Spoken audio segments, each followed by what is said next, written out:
Welcome all to a market update video. We haven't done one of these in a while, but we're keen to take you through a few charts as we're seeing a lot of interesting developments happening, or happen rather, in the FX markets, the equity markets, and the metals as the trade war escalation continues to unfold. Political turmoil continues to be unraveled, and the story develops around Brexit, Trump trade wars, say Trump, the US and China trade wars, which is having a lot of impact on commodities as well as softer FX pairs which rely on these commodities or who are strong trading partners with China, such as Australia and New Zealand. You can see the chart that's on the screen at the moment is the Aussie dollar. You can see ever since around April time, I mean, we've dropped from 80 cents all the way now down to 67.5, which is a big fall this year in the midst of things, and that's really been spurred on by slowing domestic growth as well as the whole yield curve inversions and RBA looking to reduce rates. So just take you through some of these key levels here, and you can see when the 70-cent mark broke initially late last year, there was always space for it to move further to the downside. This is a weekly chart, so you can see that we were trading above the 70-cent mark for the larger part of the year, ranging above 69 to 70. Ever since we've broken out of this 69-cent level, the market's now found more room to the downside. As you can see, we filled this wick here at the 67.5-cent mark, and the consensus was to use that as a support. But what we've seen recently is that the market has fallen lower than that level. So new multi-year lows, you're looking at lows not seen since 2008, so almost 11-year lows. As you can see, there's this large cluster of candles here, so technically speaking, should momentum continue, we could see the Aussie fall lower. If you're a long-term bear and you're continuing, this fundamental story unfolding, traders could see this break as an opportunity to take the market into the 65, 64 cent territory, and with these wider wicks, if you're really bearish on this, you're looking at 60 cents being possible as well. So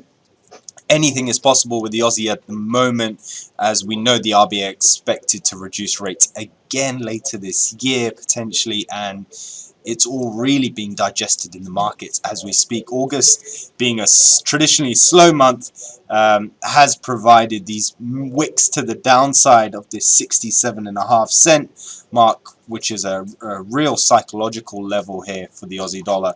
If we do get a pickup in the Aussie, we could see traders look to take back this 67 cent, 68 cent mark rather, to really kind of drive home a bit of a short-term run. But at the moment, you would really expect a move up, 67.5. Could see some consolidation underneath 67 cents. However, again, like I said, the trend is to the downside. August been a bit slow, but you've seen this big move here, a bit of consolidation. Markets could be looking for another break lower, so watch out for breaks below the 66.89 level, as we've seen these two wicks form here on the downside. So this could easily be filled, signifying more room to travel. Similarly, if we look at the Kiwi dollar, tells a again, pretty much the same story. Wick formed here. This is 2015, not as far as 2008. Again, breaking psychological levels. 67.5 is also another key level in the Kiwi, but these are from the Aussie chart, so we'll just take that away. We're looking at more of this 64 cent level as a key kind of support area, multi-year support area, falling within this cautionary zone here, where again, cluster of candles in this area, 2015. You've got these areas to be filled, and more potential downside all the way down to 60 cents. if this trend continues. Looking on a monthly time frame, it does look a bit more ominous, because if 60 cent does fall, and then you have this entire area here down to 50 cent, which could happen. Now, this is all worst case scenario, but the way the markets are traveling at the moment, the dollar is strong, stocks are rising as well, market sentiment seems to be going into safe havens such as gold, and taking out of currencies which are more risk on with regards to Chinese trading partners, and Kiwi and the Aussie are suffering off the back of that. So do look for potential short-term moves to the upside, with the Kiwi looking to possibly test 64 again. However, longer term, the momentum is tracking down. So let's see how this plays out towards the end of the year as such, because that will give us a bit more of a clearer indication as to where we're going. Let's quickly turn our eyes to gold, which on Monday formed a new multi-year high, 1550 it touched, and ever since we've come back to cover this gap at the 1524 mark. Philip and myself talk a lot, if you've been following our videos, about consolidation areas for gold, how it's been moving and playing out recently, and you can see clear zones that gold likes to trade in. So we could see a similar pattern happen here. However, again, the consensus is for gold to travel higher, moving up potentially to the 1550, clearing that. Then you have 1600 to the top side, where safe haven assets, the safe haven trade would be would come into play. The whole thesis of that regarding slowing global growth, recessionary climate, you tend to see gold travel to those highs. Now, another pair that we will touch on is the pound against the dollar. So as we know, we broke a key area of support at the 12111 level, which a lot of traders are looking at, and then you have another key psychological level at the 122 mark, where we've seen some consolidation recently between those zones off the back of fluctuating headlines with Brexit. Now Boris Johnson set to close Parliament. That caused a bit of a move, spike lower to the downside rather. However, in general, over the last month, as Parliament's been closed or on holiday, you've had sideways movement, and you've seen glimpses of moves to the downside with 121 breaking. So far, this range seems to be holding with, in my view, a lot of the no-deal Brexit action priced in as we broke the 124 mark, which was a key kind of psychological holding level, if you like, for the long-term structure of this chart. As you can see here, there was a similar play after Brexit, after the Brexit vote, of course. That was that big spike to the downside, and then you had a move which held to the downside.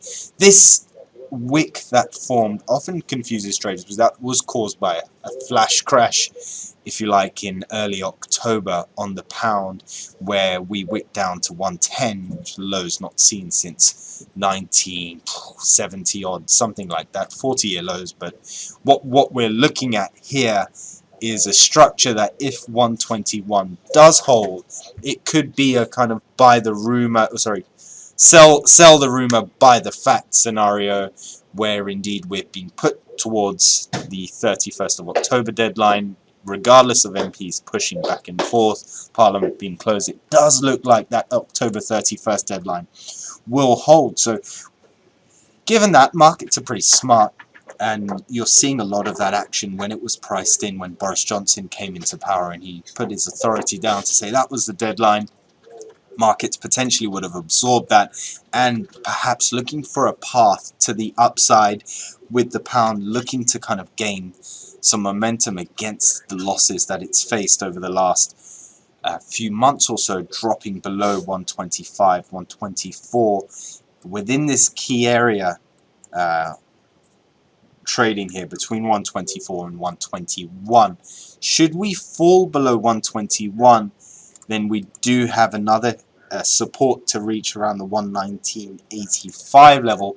If 119.85 gets cleared, then we have all this room here to the downside to clear, going back towards, of course, that flash crash low that we've discussed around the 114 mark. So that's your worst case scenario.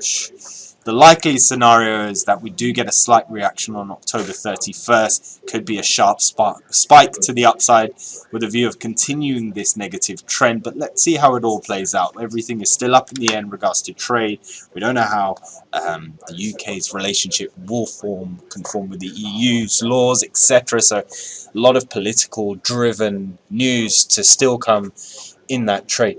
Just a last chart, what we'll touch on, sorry about that, it's the dollar yen. So a shorter term time frame trade idea here actually. We've had this zone drawn in here as the yen has been, of course, strengthening as of late. So again, with the safe haven trade, lots of lines for this. See lines from other charts, we'll just get rid of them.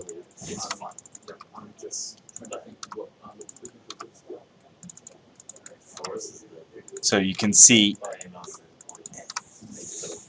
clearly with yen strength, this pair does fall.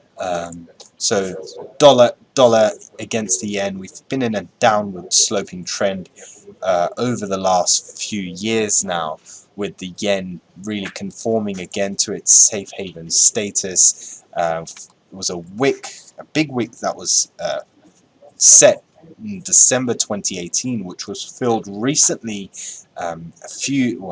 during the course of kind of last week, when we saw those lows of 104.41, and ever since then we've kind of had a pickup, but we're still in this sloping trend area here, and you could definitely see the yen strengthening as these fundamentals play out. So kind of long-term moves, if you break that 104.50 mark, you do have downside to look out for, going down all the way to the $100 point. Again, another key psychological level. Shorter term, we're at this key resistance level here,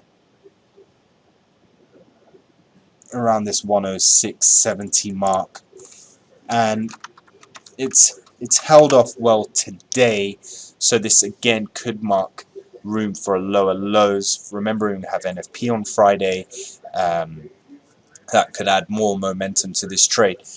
Anyways, those are some key charts to keep your eyes on. Of course, the Aussie dollar, as it continues to fall, the Kiwi dollar, its close trading partner, falling into a key weekly area of support. I mean, not much traffic here to the left for it to go lower.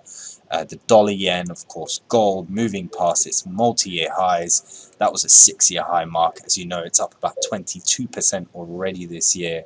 And the pound, as it faces a lot of uncertainty amid pressures from Brexit, Parliament, democracy, etc. So a very interesting time to be trading the market. September seems to be shaping up well. Do keep your eyes on the charts, trade safe, and remember to risk manage as well. So using stop losses in this environment is pretty key. Wish you all the best of luck with your trading. Any questions, let us know. Subscribe, like, we're here to help.